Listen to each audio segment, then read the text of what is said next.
the Coquille Mountain. I saw Captain Pharaoh.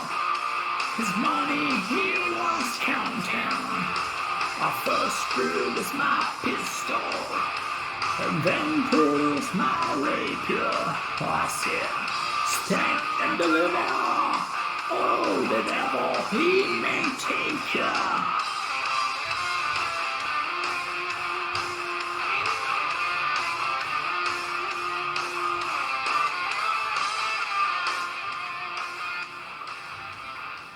Então, hello people, how are you doing? Welcome back to one more video class. Então, gente, bem-vindos a mais uma aula virtual.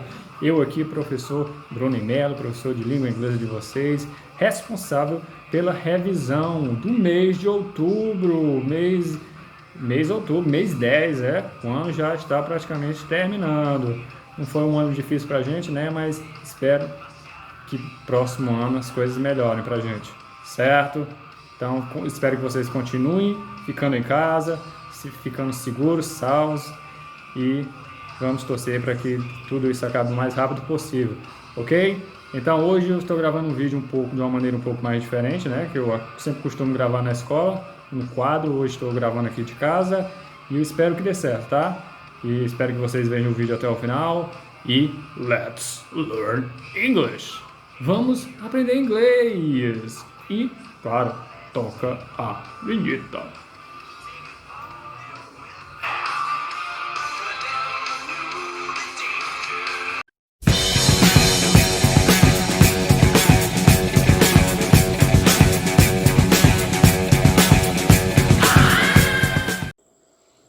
Então, gente, vamos aqui começar a nossa revisão de hoje e o nosso assunto é Relative Pronouns. Repetindo, Relative Pronouns, porque a gente tem, obviamente, que aprender pelo menos a pronúncia do nosso assunto. Então, novamente, Relative Pronouns, os pronomes relativos, que nessa unidade vocês aprenderam somente três relative pronouns, que são o who, novamente, who, o which e o outro that. Novamente, that. Esse tem uma pronúncia mais um pouco complicada por causa desse TH, que é um fonemazinho maldito. Isso mesmo, um fonemazinho maldito para quem está começando a aprender a fonética da língua inglesa, tá? Porque é um fonema que não existe na língua portuguesa, que a gente tem que colocar a língua entre os dentes e fazer este som, ó. Certo? Então fica that. Todas essas palavras que eu acabei de falar, elas têm um significado no português, que é o nosso que na língua portuguesa. Só que na língua inglesa elas têm que ser usadas de uma maneira diferente, certo? Para cada tipo de frase eu vou ter que usar um tipo de relative pronouns. O que a gente deve saber? Eu não vou dificultar muito esse vídeo porque você tem que aprender somente essas regras aqui, certo? Porque a gente está no primeiro ano e eu não vou complicar muito a vida de vocês. Então, nós vamos usar sempre o who para quando fizermos relação para pessoas.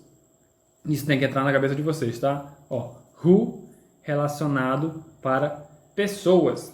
Se a gente for pegar no dicionário a tradução do who, você vai ver lá que a tradução dele é quem. Porque quando ele vier no começo de uma frase, a tradução dele a gente vai falar como quem. Mas quando ele vier já no meio, a gente vai traduzir como que. Vou dar um exemplo aqui para vocês. This is a girl who is a nurse. This is a girl who is a nurse. Esta é a garota que é uma enfermeira. Esta é a garota que é uma enfermeira. Porque se não existisse esse relative pronouns, a frase ficaria desse jeito. Esta é a garota. Eu teria que fazer uma pausa. Aí a garota é uma enfermeira. Aí para esses pronomes relativos existe exatamente para evitar essa repetição. Então eles conectam as duas orações. Esta é a garota, ela é uma enfermeira. A garota é uma enfermeira. Esta é a garota que é uma enfermeira.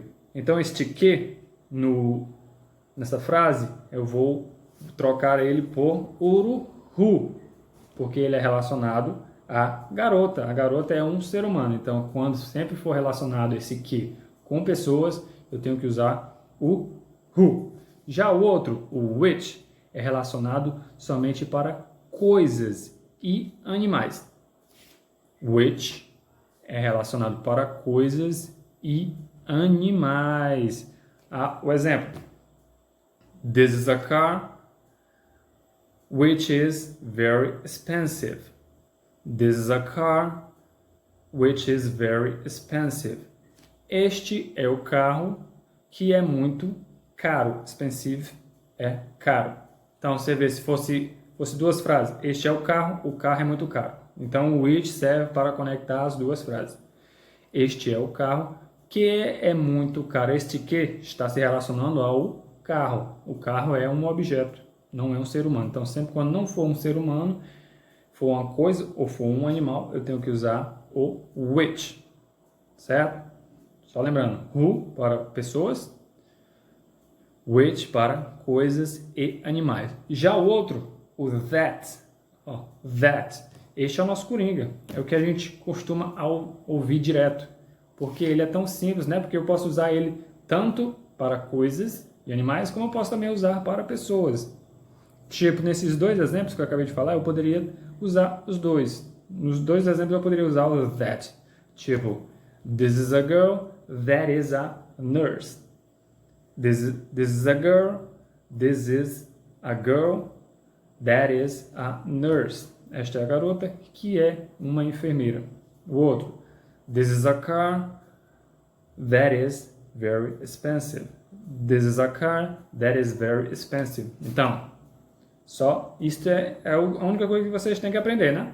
Who, para pessoas, which, para coisas e animais, e o that posso usar para ambos. Por isso o that não vem nas provas, porque ele é muito simples de se usar.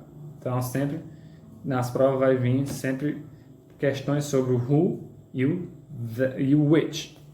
Certo? Então vocês estão aprendendo somente esses três aqui no primeiro ano, porque são os mais simples. Como eu falei, todos eles a gente pode traduzir com a palavra que. Já no terceiro ano vocês vão aprender os outros relative pronouns, os pronomes relativos, ok? Porque eles já são um pouco mais complexos, certo? Então, a nossa revisão de hoje é muito simples. Então, isso era tudo que eu tinha para falar para vocês. O vídeo hoje mesmo ficou bastante curto, porque o assunto é simples. E espero ter sanado todas as dúvidas de vocês. Qualquer dúvida que tenha permanecido, vocês podem entrar em contato comigo ou com os outros professores da disciplina. Ok? Então era tudo isso que eu tinha para falar. E agora eu vou, no seguinte do vídeo, eu vou passar uma dicasinha de inglês para vocês, que não tem nada a ver com o nosso assunto, mas é muito importante vocês assistirem, porque é para treinar o inglês de vocês. Ok? Então, see you. Bye bye. Até a próxima oportunidade. Hello people! Estou hoje aqui para uma super dica de inglês para vocês.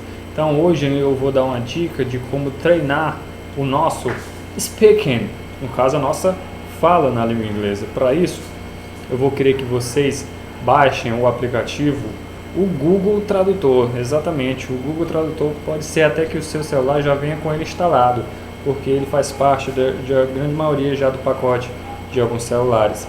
Pode ser que não tenha, aí você vai na Play Store e pesquisa Google Tradutor. Ele é super simples, tá? Não tem propaganda e ele tem uma interfacezinha super fácil de se usar. Quando você abrir aqui, você vai ver logo esse design, né? Então você vai ver aqui que tem inglês e do outro lado português. Então tudo que eu colocar aqui em inglês, embaixo irá traduzir para o português. Se eu quiser trocar do português para o inglês, eu aperto no meio aqui, ó, bem no meio das duas, aí vai trocar. Opa, Escrevi errado. Aqui, ó. Português para o inglês, certo? Mas como eu quero treinar o nosso speaking, a nossa fala do inglês, eu tenho que colocar inglês para português, ok? Então, como eu faço isso? Aqui do lado, abaixo, aqui do outro lado, a gente vê um microfone. Você vê uma caneta e tem um microfone, certo? Eu vou apertar neste microfone que vai captar a nossa fala. Quando for a primeira vez que você estiver usando, você apertar esse microfone, vai aparecer alguma coisa que se permite, né? Se esse aplicativo pode usar a fala de vocês, você vai clicar em permitir. Se for a primeira vez que você estiver usando. Como eu já usei, né? Então eu vou somente apertar aqui. A partir do momento que eu apertar, eu já posso começar a falar. Então vamos treinar aqui. We use the second conditional to talk about hypothetical situations in the present or in the future. Vamos ver se captou corretamente tudo que eu falei. We use the second conditional to talk about hypothetical situations in the present or in the future. Exatamente como eu disse abaixo, né? Vem a tradução no português. Usamos a segunda condicional para falar de situações hipotéticas no presente ou no passado. E se eu quiser ouvir com a voz da máquina, né, do tradutor, eu aperto bem aqui, ó, acima da frase, tem um alto-falante, né? Ó. Então eu aperto e vou escutar a fala de um inglês nativo. We use the second conditional to talk about hypothetical situations in the present or in the future. Novamente. We use the second conditional to talk about hypothetical situations in the present or in the future. Viu? Então é uma ótima maneira de se treinar o nosso speaking. Se a máquina entendeu corretamente, então é claro que a sua pronúncia está perfeita. Então a gente pode usar para frases mais simples também. Ok? Como a gente está treinando, a gente pode usar como a gente quiser. Deixa eu falar aqui um exemplo mais simples. I love my mother so much. Vamos ver aqui. Vou dar o foco para vocês. I love my mother so much. Então, a tradução é: eu amo muito a minha mãe. Certo? Eu posso ouvir a tradução novamente? I love my mother so much. Desse jeito eu vou treinando e vou só apagando e vou continuando novamente. Certo? Então esta é uma ótima maneira de a gente treinar o nosso speaking, a nossa fala. E depois eu posso treinar o listen, que é a nossa escuta, apertando no alto-falante e escutando como um inglês nativo falaria aquela frase. Certo? Então esta é a dica que eu tenho hoje para vocês, tá? Esse aplicativo super simples, fácil de se usar. E por aqui eu vou ficando, tá? Então até a próxima dica para vocês.